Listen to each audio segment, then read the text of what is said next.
Hello. Is this, yeah? Working for the people at home, apparently. Great.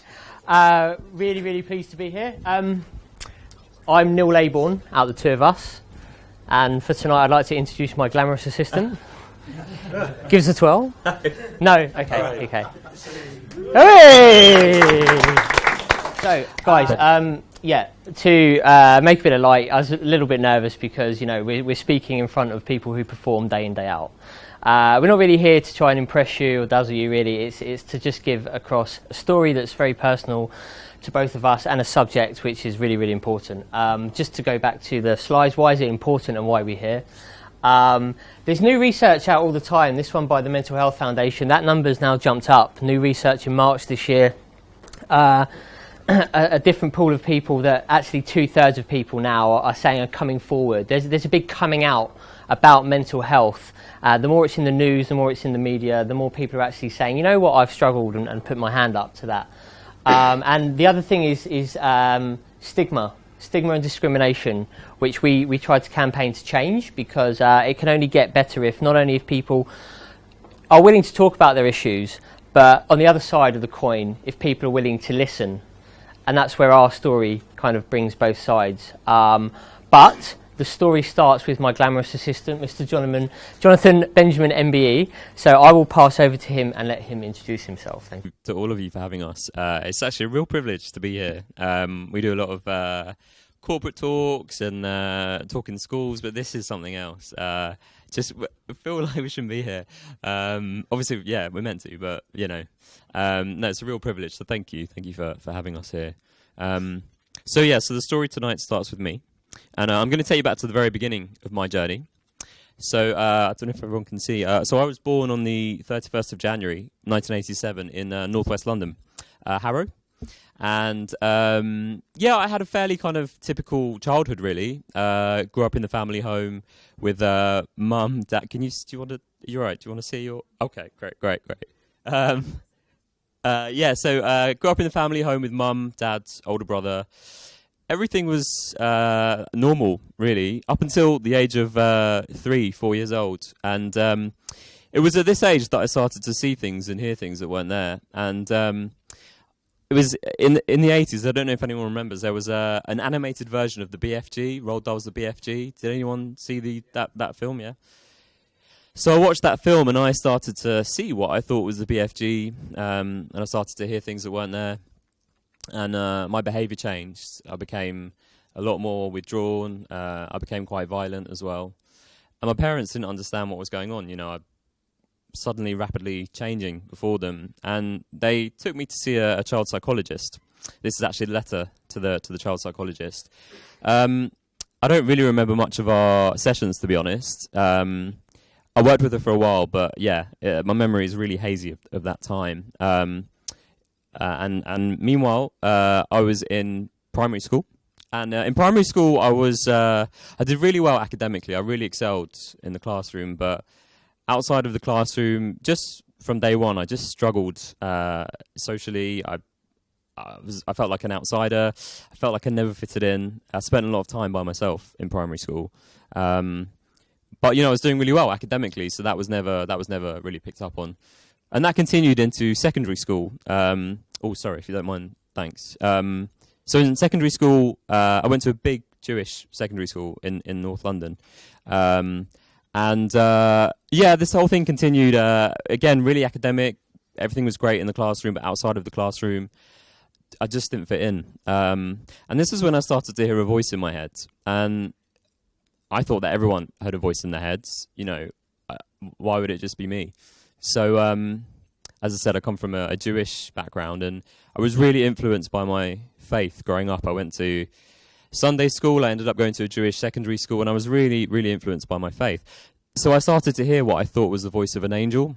And as I said, I thought everyone had a voice. So why would it just be me? I link this now to I lost my grandmother just before I started to hear this voice. And I don't know, now I think there's a link between, because I didn't deal with the grief at all. I didn't know how to. And then I started to hear this voice, and I think there's a link maybe between that event and me hearing this voice. But the voice, I really liked the voice being there. You know, I thought I'm a good Jew. I'm a good person. I'm hearing this angel, and I like the voice being there at first, but it changed over the years. It was also around this time that I went to the cinema and I saw the film The Truman Show. I'm sure many of you have seen The Truman Show with Jim Carrey. So that film had a profound effect on me, and I started to believe that I was in my own version of The Truman Show. This has actually become known as the Truman Delusion. You know, more and more people are coming forwards believing that they were in The Truman Show. It's such a powerful film. For me, kind of like the voice that I was hearing, I just thought, well, this is my life, and you know, I'm being filmed. I thought I knew where all the cameras were. I was misreading things. I was misreading things. You know, I'd be thinking of someone in my head, and there they'd be in the corridor, and I was like, they're in my head. You know, they're planting that person there. Or I'd think of a song, and it would come on the radio, and I was like, well, they're in my head. Back then, you know, I liked being on this TV show. Well, I thought I was on this TV show. I liked being on it because I thought it meant that people would know me and like me and respect me. You know, at school, I wasn't myself. I was very shy. But, you know, people would see me, the cameras in my bedroom and at home, and they'd see the real me and they'd like me. So I liked this at first. And this went on into my mid-teens, and it was in my mid-teens when this is me with my older brother. It was in my mid-teens when you can't really see it here, but I started to get really bad acne, and we tried different creams. Eventually, they put me on this medication called Roaccutane. I don't know if anyone's heard of Roaccutane. It's been linked to depression and, unfortunately, a number of suicides in young people. And for me, the medication cleared my skin, but it left me with these really low moods. And I mean, I didn't understand what was going on. You know, we didn't get any mental health education at school at all whatsoever. The only thing that we got was when I was 17, they showed us the film One Flew Over the Cuckoo's Nest, and that was our mental health education. Seriously, we didn't talk about mental health. I didn't understand what was going on.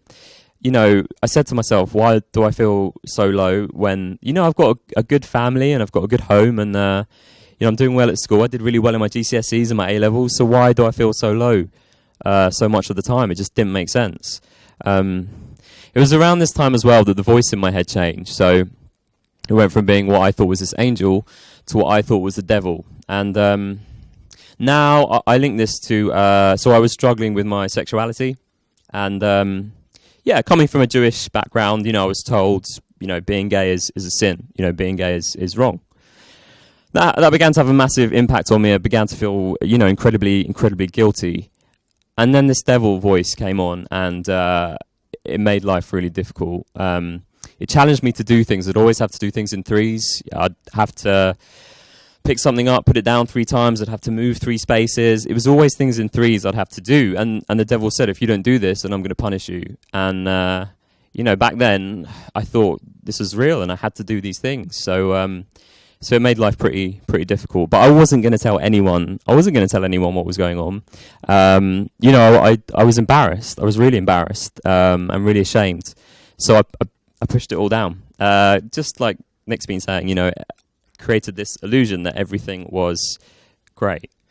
But secretly, when I was 17, I went to the GP. I went to my GP, and I didn't know what else to do, so I went to my doctor. My doctor was very good, I have to say. He took it very seriously, and he referred me on to what's called CAMS. Some of you might have heard of CAMS. It's the Child and Adolescent Mental Health Service, so the mental health service for young people. And so I went to CAMS for one appointment, and by this time, I wasn't in such a good place, and it says I tried to hang myself in the school toilet. So suicide had come to the forefront of my mind because it was just too difficult, you know, living with the constant instructions of the voice and dealing with the depression.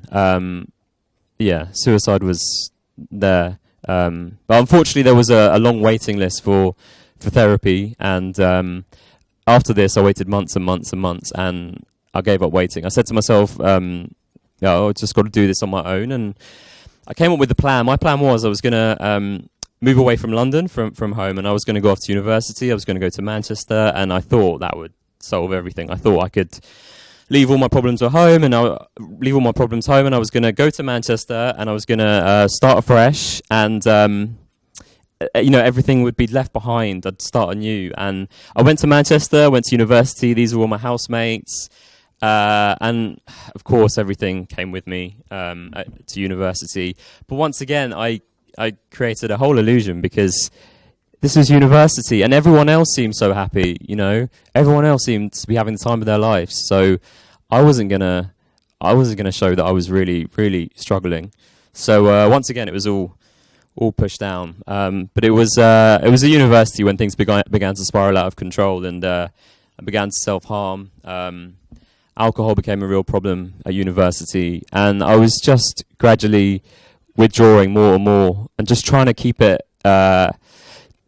mask on as best as possible, but it was slowly starting to slip away. And it was in my third year, the first term of my third year, when everything did literally spill out, and I became psychotic. So I felt like I was being possessed. It felt like there was something inside me, and I went onto the streets, and I was screaming and shouting. I believed that the devil was in me. The things that were coming out my mouth, they weren't my words. It was very strange and very frightening. I ended up in the middle of this dual carriageway, and I was taken from there to A&E, and eventually I was put into a psychiatric hospital, and I was given my diagnosis, which is schizoaffective disorder. So it's a combination of schizophrenia and bipolar, and that was a massive shock when I got that diagnosis. I thought when I was going to the hospital, I thought, well, it must be some sort of depression. I didn't know about any other mental health issue, but I knew about depression, so I thought it must be depression. And then when the psychiatrist said schizophrenia, well, that was it. Just my whole world came crashing down, really. Everything I read or saw about schizophrenia growing up was just wholly negative. No one got better from schizophrenia, so I thought my life's over. What's the point? I was put into the psychiatric hospital, and it was pretty hopeless. No one was getting better around me, and things just got worse. Just when you think they can't get any worse, they just seem to get worse. And so by the end of 1 month's stay in that hospital, I made the decision to end my life. There was no point. It was just hopeless, and I felt like a complete burden on my family and my friends. I was completely embarrassed and ashamed. And people say suicide is selfish, and that frustrates me a little bit, because actually, when I made the decision, I was thinking of my family, and which might sound a bit strange, but my family were coming to see me every day, and it was just painful. We were all in so much pain, and I just thought it's better just get it over with. I know it will be painful, but get it over with, and just they'd have to come and see me every day. So so I made my decision to end my life, and I ran away from the hospital on the 14th of January 2008, and I went to a bridge in central London, and I went over the barriers to the edge of the bridge, and I don't know how long I was on there for, but this stranger approached me and started talking to me, and that's where I'm going to hand over to not a stranger anymore, obviously, but yeah. Cheers. Oh yeah, sorry.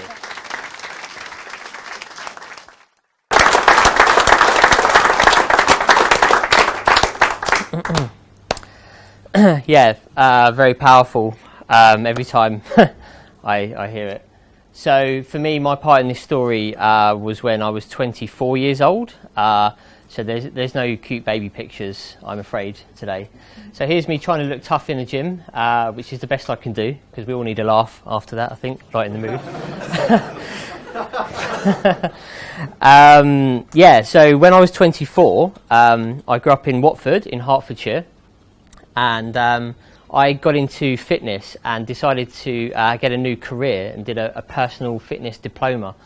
And I thought I would move to London growing up in Watford, only 30 miles outside London. I didn't really go into central London at all, really. A bit too far away, too expensive, didn't really care for it. But when I got this new job, I thought, okay, that's where I'll go to earn some money. So I did that in November of 2007.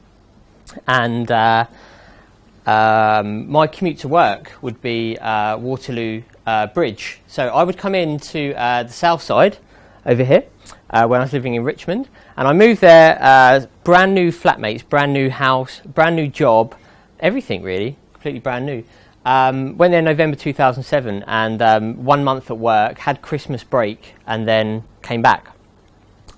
In the January, and that day that Johnny was talking about when he ran away from the hospital, I was coming back to work for the first time in 2008. That particular day, Monday morning, being middle of January, freezing cold, coming out the train station about 10 o'clock in the morning, into the hordes of the mass exodus coming into London, and coming onto Waterloo Bridge, freezing cold, raining.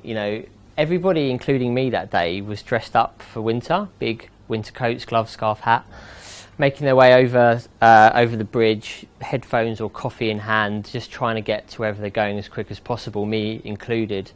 And then as I stepped onto the bridge, started walking over, about 2/3 of the way up, something that just stuck out like a sore thumb was somebody, unlike the rest of us, who wasn't dressed up for winter that day, was this guy, and he was sitting on the side of the railings of Waterloo Bridge, just sitting on the railings, facing out to the water, just wearing jeans and a t-shirt, and just shivering and just very much in his own world. So that was the view, and everybody walking back and forth, the cyclists, the pedestrians, everything, me included, and gets to the point where everybody else who's looking at this guy and looking back and walking on, and I'm looking and thinking, in a minute I'm going to be the one that walks past.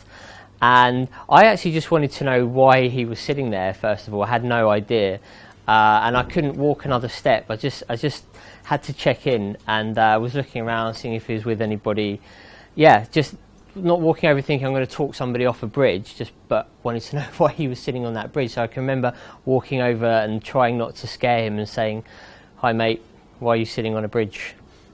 That was the only thing that could really, I could ask. And he turned to me and told me what he told you guys, that he said, "I'm here to kill myself." I really shocked him.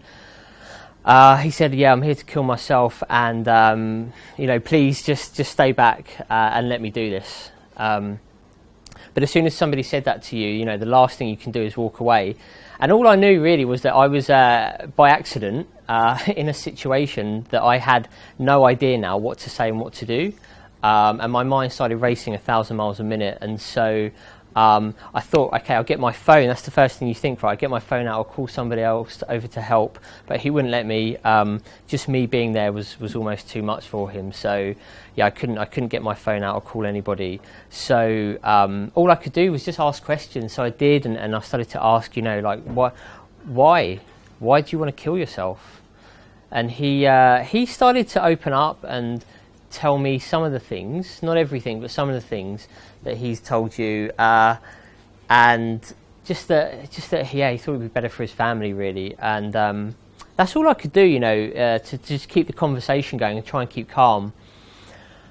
But after about 20 minutes or so, I wasn't getting anywhere. I mean, he was talking to me, and I was kind of taking his mind away from that suicidal thought, I thought, but he was still sitting on the side of the bridge. I still couldn't call anybody over, and I was still no closer to really being able to do anything. So my last-ditch effort was to say, look, if we go to the end of the bridge there's a coffee shop, it's warm.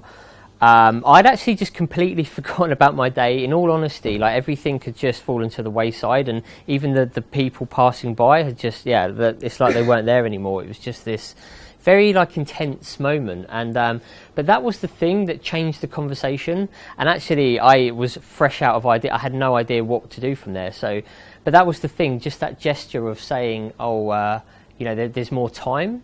Let's just look at the rest of the day and take that time. And he decided to say okay and step off the bridge, really. I wasn't trying to offer a solution, just offer some more time.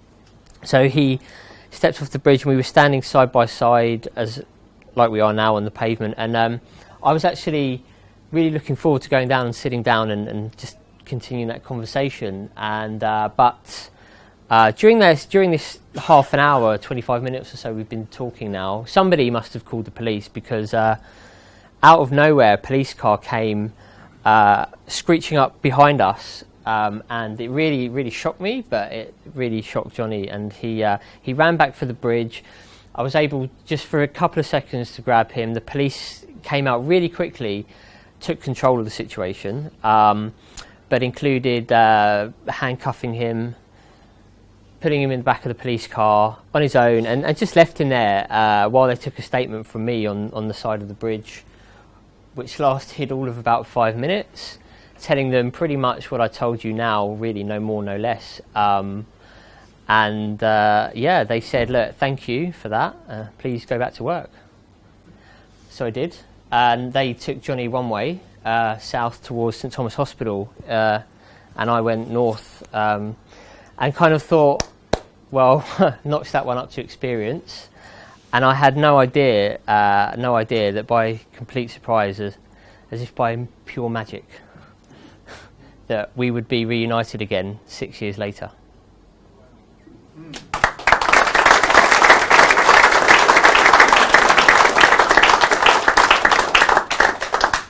Just to talk just very briefly about that day, there was a few things that Neil did that changed everything for me that day. And I guess the first thing was just him stopping and listening. In the hospital where I was, I said a few times, I feel like I need to hurt myself, I feel suicidal. And they would say to me, right, well, you've got to up your meds, you just got to keep upping your meds. And you've got to go back to the suicide ward, which is like a one-to-one watch, and no one talks. But here was this guy that, stopped. And the listening, he listened in a way that was very empathetic and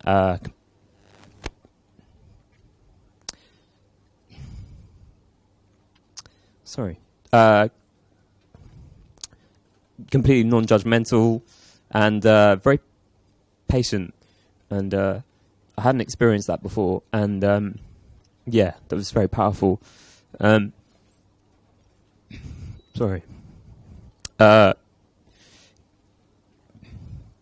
was a couple of key things he said to me that again made all the difference. And the first thing was nothing to be embarrassed about, there's nothing to be embarrassed about.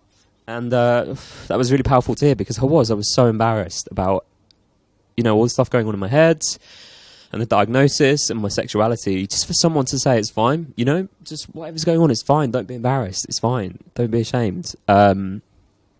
Again, that was really powerful, and I started to talk. I just felt safe. I felt I could tell him anything, and just no judgment.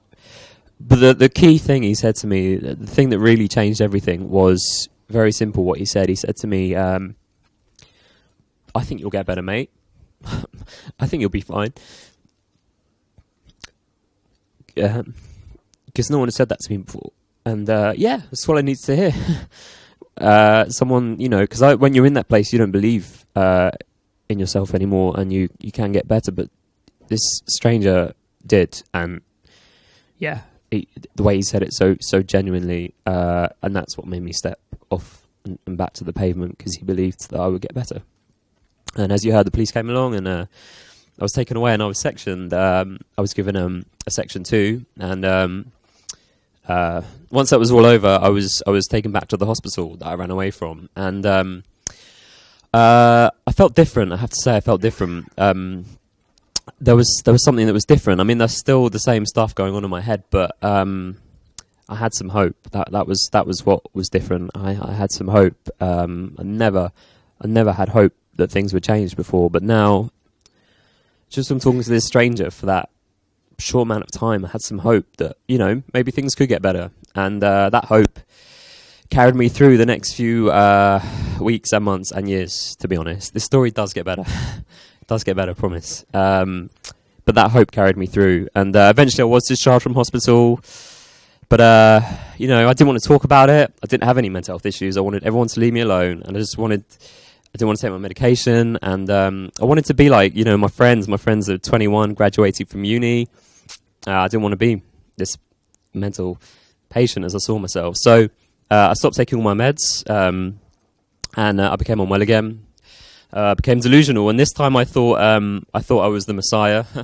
I had all these visions of how I was going to save the world. And everyone had to hear them, so I wrote letter after letter after letter to important people. This one's to Sir Paul McCartney. Didn't hear back. I was just lost in my own head. After that, I went through a period of believing I was like a reincarnation of the singer Nina Simone. I believed I was the next Nina Simone, and everyone had to. I can't even sing, but I sent all these record demos off to record labels, believing I was going to be the next Nina Simone, and I didn't hear back from any of them either. I was just lost, and no one could get through to me.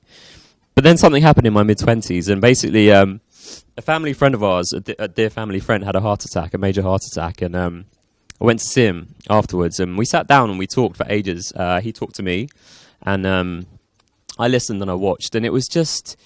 He went into the detail about having his heart attack, from the first, the pains that he got in his arm when driving, to the being admitted into hospital, having the bypass, what it was like now. And I sat there listening and watching and thinking, why can he do this? Why can he talk so openly about his heart, about his physical health?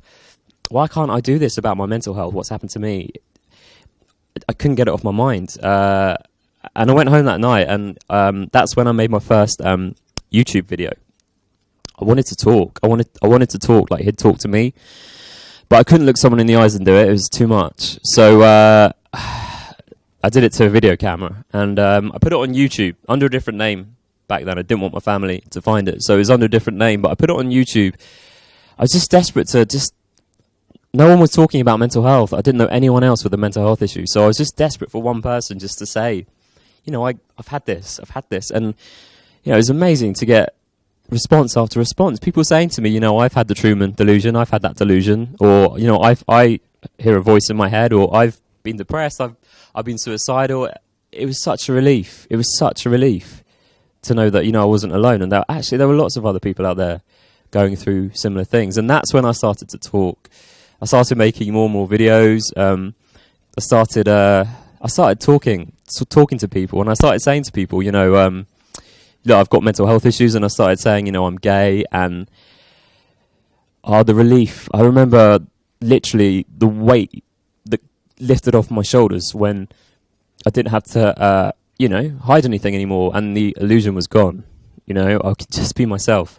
No more hiding, no more having to cover things up. And that was the day everything changed. And that's when things changed. And I said to myself, I'm beginning to feel better, and I want to help people now. The same way that Neil helped me on that bridge, I want to help people.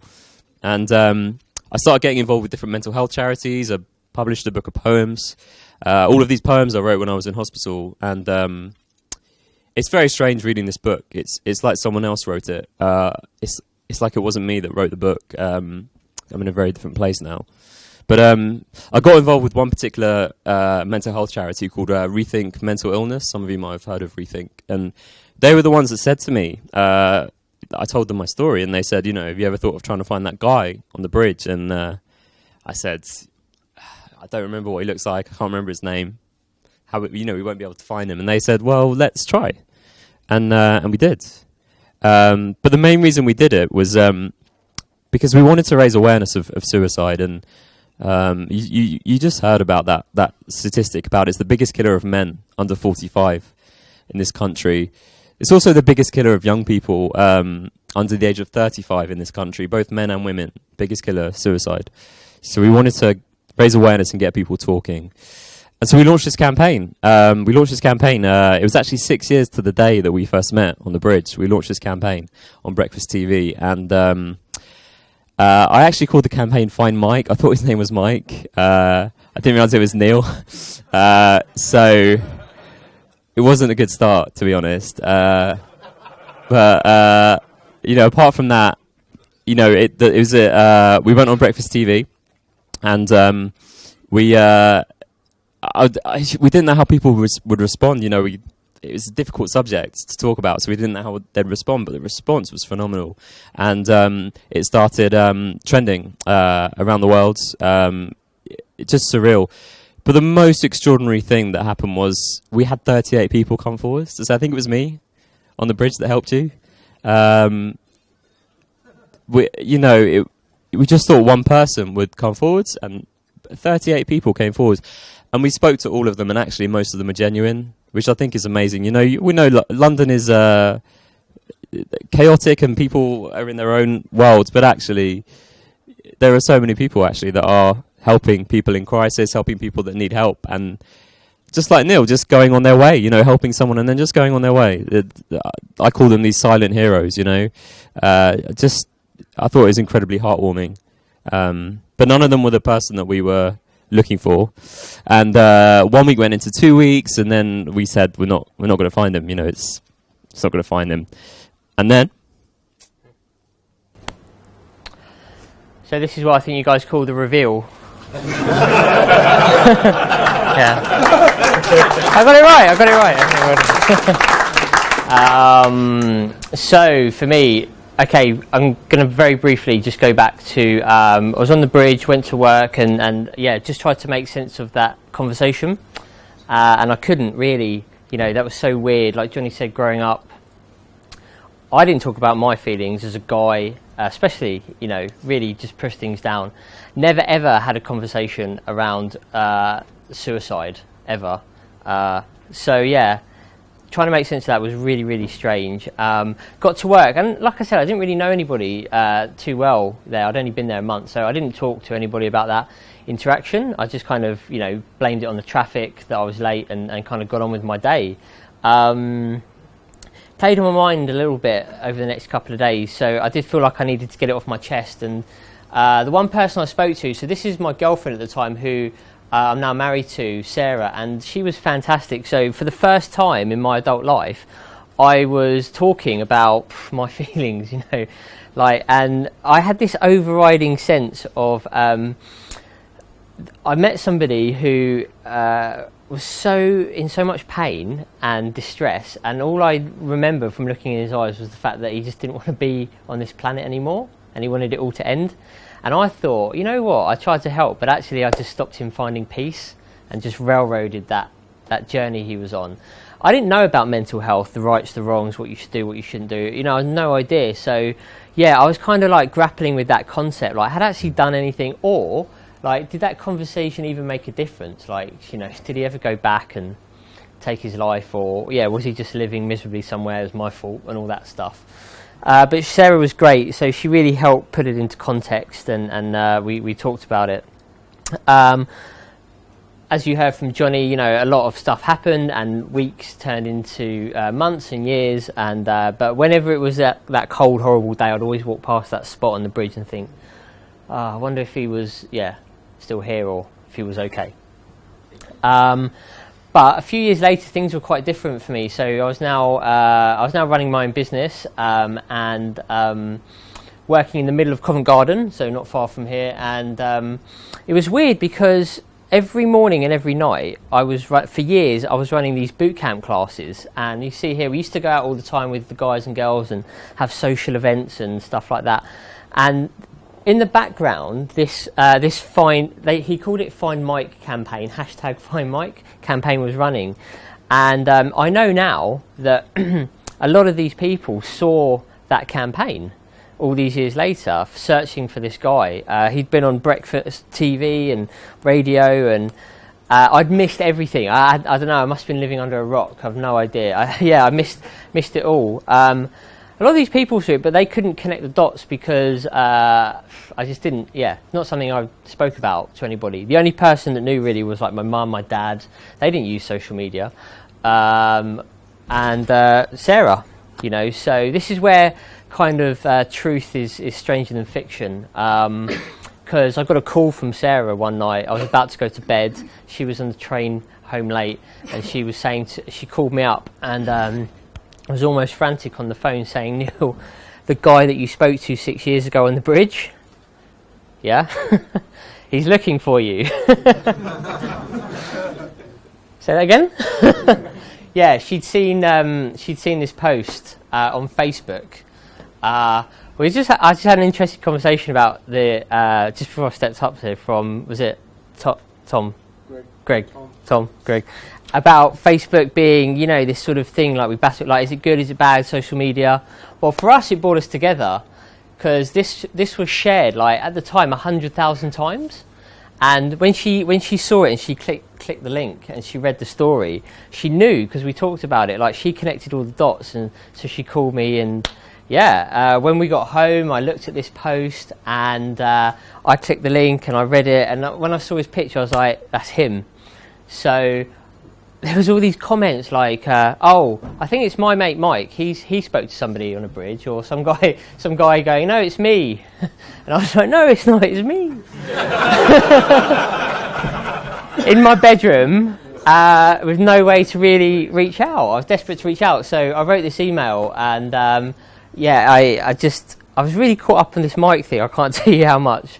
So I wrote it out and then deleted it and rewrote it, I don't know how many times. And in the end, I just had to, it was about midnight, I just had to just click send and try and get some sleep, which I couldn't.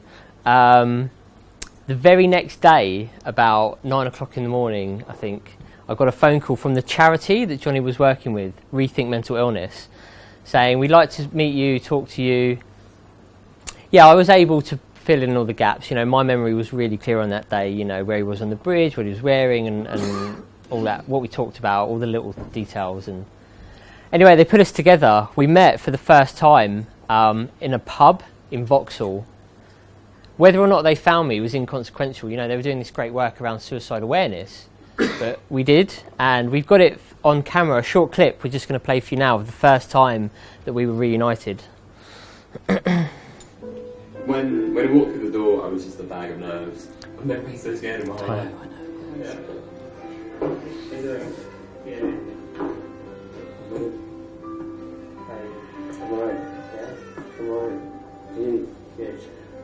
I didn't instantly recognise him, but there was something there. There was something that was familiar about him as he approached me. I saw you on the TV. Yeah, I saw you speaking on the TV. Don't be nervous, aren't you? And then it was when we sat down, we began talking. There was a moment, and everything just came back to me. I could see him there on that bridge, and there he was now in front of me, and it was just overwhelming. It's just oh my gosh, like, you know, do you remember me? Yeah, now I've seen you, like, it's all coming back, really. You standing at the side of me, and he definitely said, it's all coming back now, and I can remember your mannerisms, and I can remember your voice, and, you know, I can see you. You can tell that he understands and he doesn't judge, and just sits there with this kind of this big smile, and I think everyone could do with a friend like Neil.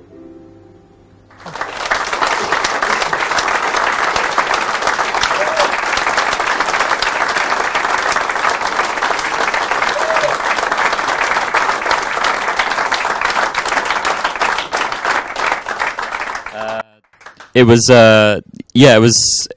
it's hard to put it into words, sorry, what that was like. It's hard to put it into words. Very emotional, very special. And what happened next together, as well, it's just, it's been quite a journey.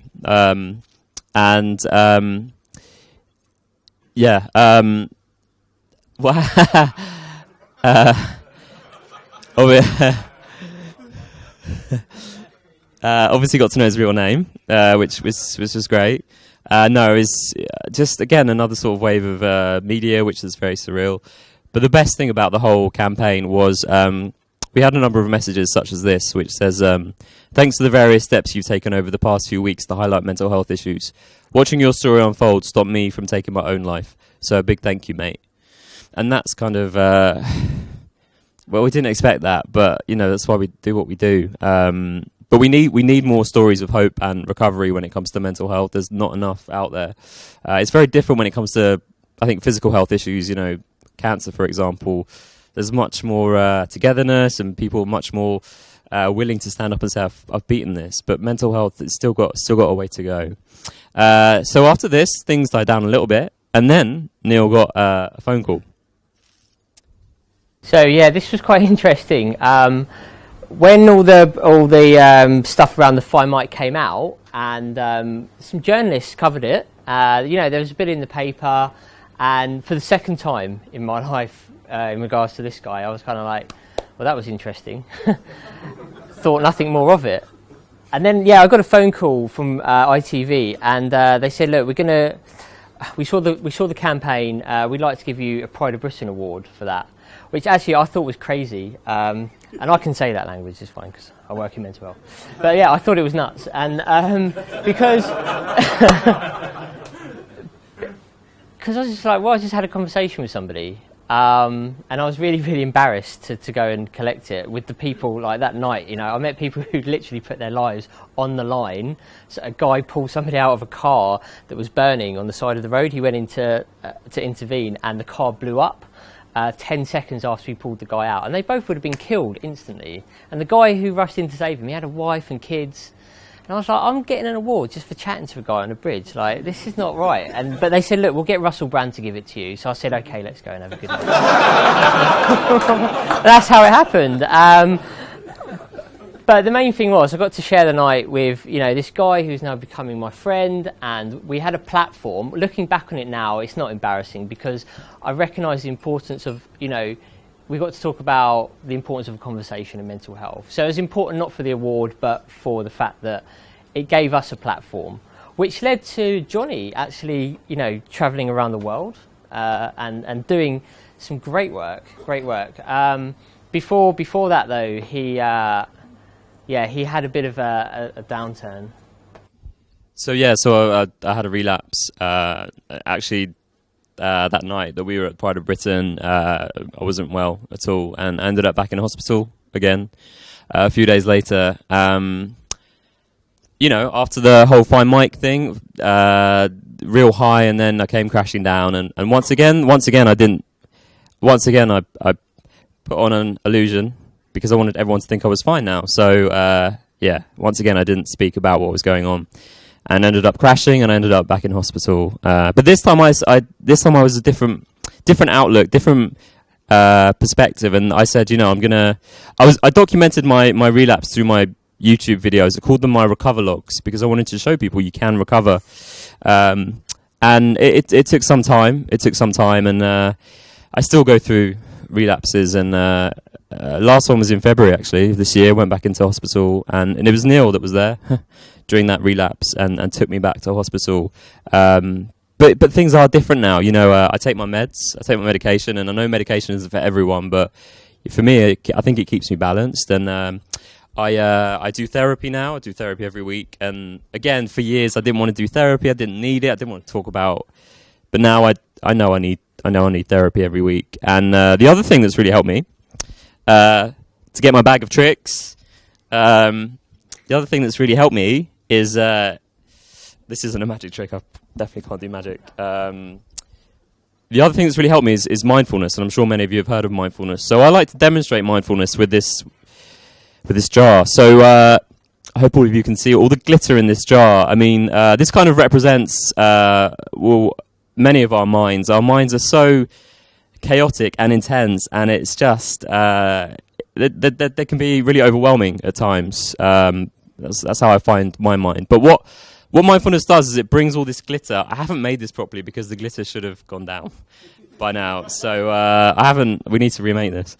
But the glitter, the glitter does go down, and there's clarity. And I do that through things like meditation and through yoga. And I'll put it here. When I'm doing like an hour of yoga, I can't be up here. When I'm doing yoga, I have to be in my body. I'm in my stretches. So I just do an hour of yoga, and I come out and I'm not up here. I'm here, and I'm more present. I'm grounded. It makes such a difference for me. And mindfulness I've learned about different things along the way with mindfulness, such as self-forgiveness and self-acceptance and self-compassion as well. And I think we can all do with more, particularly self-forgiveness and self-compassion. But particularly when we struggle with our mental health, we are so hard on ourselves. So learning about those things has been a massive help to me. But more than anything else, it's been talking. That's been the biggest thing, is talking. And not, I still get embarrassed when I have my relapses, but I talk, and I try and look at it differently. A good friend of mine has diabetes, and she has ups and she has downs, but when she's struggling, she'll ask for help. She doesn't hesitate to ask for help. And so I'm trying to think of my mental health is the same as her physical health, her diabetes. So when I start struggling, I ask for help, and that's helping me, I think, a lot. But talking has been the ultimate thing that's changed everything. After that, our documentary came out on Channel 4, and again, that led to loads of amazing opportunities. And now, we go into schools and prisons and hospitals and businesses to try and get people talking. And also, we've been around the world, and last year we went to India, and we've got a lot of work to do here in the UK, but we've got even more work to do, I think, in other countries around the world. I mean, we don't realise how lucky we are. This is a psychiatric hospital in India, and once you go in here, you don't come out again. They don't believe in recovery. I was talking to a young lady in here. She was 19, and she had an episode of psychosis, hearing voices, but she was doing so much better. But she will never leave the hospital. They say it's too risky, she's unwell for life, and I was trying to... There's so much education that's needed in terms of mental health. But on a more positive note, was there to work with young people, and all of these young people have HIV, and they live together in this massive commune that they don't have any families. But because they've got HIV, their physical health was being treated, obviously, because they've got HIV, but their mental health had never been addressed. So I was working to develop preventative tools with them. And prevention is something we don't focus on enough, not just there, but here as well.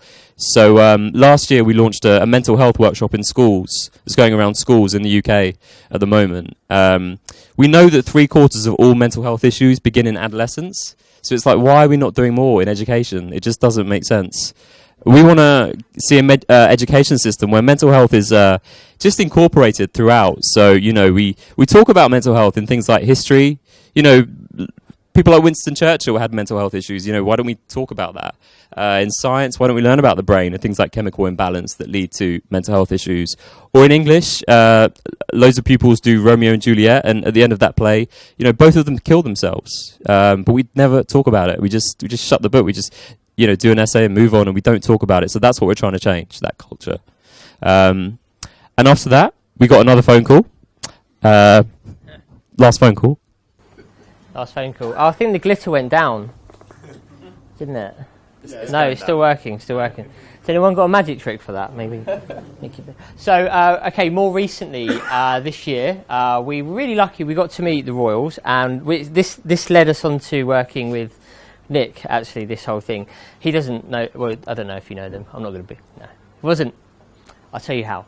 So, we said to them, look, how can we help you? Because they were using their platform to talk about mental health. They had a campaign out called the Heads Together campaign. I don't know if you guys have seen this in the press at all. Yeah, so they were basically just trying to get mental health charities to come together and unite under one voice. So we were really inspired by the work they were doing, and we said, how can we help? So they said, well, we're actually the sponsors of 2017 Virgin London Marathon. We're the charity's beneficiary. So I was like, okay, we're going to run a marathon. So I told Johnny, I signed us up for a marathon, and he was over the moon when I told him. He could barely, yeah. Can you believe that? He wanted to go out for this training run, and no. But anyway, which led us on to doing fundraising.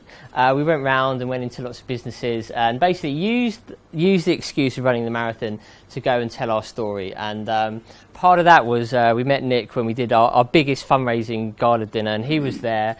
And he created this show Behind the Illusion, which was longer than what you saw tonight. It was like many more tricks, and by the end of it, the whole audience were just captivated. The fact that you could use magic, to show something that was so powerful. So anyway, so we ran the marathon. I'm a bit short. We had a little clip, but I know we're running over, and I'm conscious of the guys on the other end of the camera.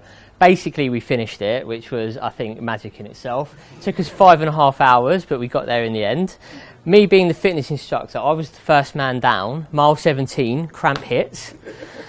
Up until that point, we were side by side jogging. Johnny'd had a relapse in February and gone into hospital, psychiatric hospital, peak training, and I was the first man down.